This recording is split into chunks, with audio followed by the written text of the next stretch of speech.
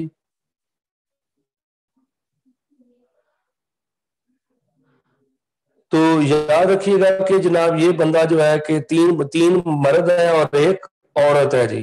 تو آپ یاد رکھیں کہ جو شجاع بنت حارث ہے نا، یہ بیسیکلی بنو تیم یا اسے بنو تمیم بولتے ہیں جی۔ یہ حضرت ابو بکر صدیق کے ہی خاندان کی ہے جی، بنو تمیم یا بنو تیم بولتے ہیں جی۔ یہ یمن سے تھا بیسیکلی، اور یہ بنو انفیہ یا بنو حنیفہ اسے پڑھتے ہیں جی، مسلمہ کذاب کا خاندان جو ہے۔ اور یہ جو طلیحہ ہے نا، یہ بیسیکلی بنو اسد سے تھا جی۔ یہ جو طلیحہ ہے نا، اس کا خاندان آپ نے یاد رکھنا ہے، یہ بنو اسد۔ تو یہ یاد رکھیے جی کہ ان کے خلاف باقاعدہ جنگیں ہوئی۔ اسود انسی جو تھا اس کے اپنے لوگوں نے اس کو قتل کر دیا جی، اسود انسی جو تھا۔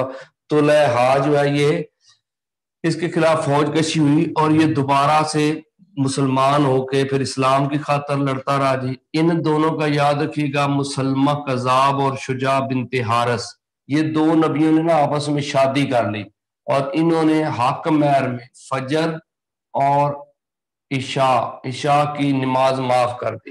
انہوں نے ڈسکاؤنٹ دیا جی اپنی قوم کو جی کہ جناب فجر اور عشاء کی نماز جو ہے وہ اب نہیں پڑھیں گے لوگ جی، اور مطلب ہے کہ یہ 3 نمازیں پڑھا کریں۔ تو آپ کو پتا ہے دو جھوٹے نبی یعنی مسلمہ کذاب اور شجاع بنت حارث۔ جی السلام علیکم۔ جی جی جی جی جی 8 سے 10 جو ہوتی ہے، 8 سے 10 ہوتی ہے نا۔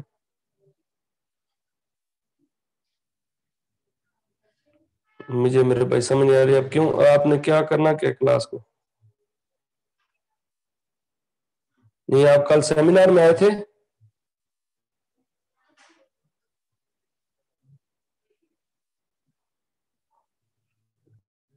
اچھا اچھا آپ 8 بجے آ جائیں، 8 بجے۔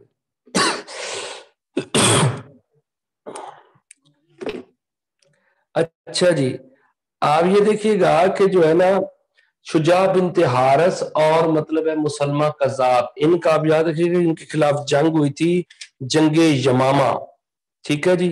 تو جنگ یمامہ میں آپ پتا ہے کہ ایک تو بڑا ایونٹ ہوا تھا کہ 70 کے قریب حافظ جو ہے نا وہ شہید ہو گئے تھے یمامہ میں۔ اس میں جو مین ہمارے سپہ سالار تھے حضرت خالد بن ولید تھے جی، حضرت اکرمہ بن ابو جہل،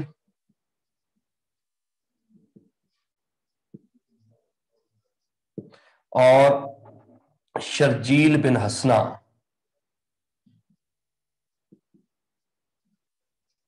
یہ 3 سپہ سالار تھے۔ آپ پتہ ہے مسلمہ کو جس بندے نے قتل کیا تھا اس کا نام ہے وحشی بن حرب۔ یہ یاد رکھے گا کہ حضرت حمزہ کو بھی اس نے شہید کیا تھا، تو مسلمہ کو قتل کرنے کے بعد اس نے کہا کہ میں نے کفارہ ادا کر دیا ہے، کس کا جی؟ حضرت حمزہ کی شہادت کا جی۔ تو وحشی بن حرب اس وقت مسلمان ہو چکا تھا کیونکہ آپ صلی اللہ علیہ وسلم نے اس کو فتح مکہ کے موقع پہ معاف کر دیا تھا جی۔ تو یاد رکھیے گا کہ اس طرح مطلب ہے کہ یہ ایشو ہوا تھا، اور اسود انسی بھی مارا گیا، طلیحہ واپس آ گیا، شجاع بنت حارث اور مسلمہ کذاب، یہ سارا مطلب ہے کہ یہ جھوٹے نبیوں کا سلسلہ بھی ختم ہو گیا جی۔ تو آپ یاد رکھیے گا کہ جو مین ایشو یہاں پہ آیا ہے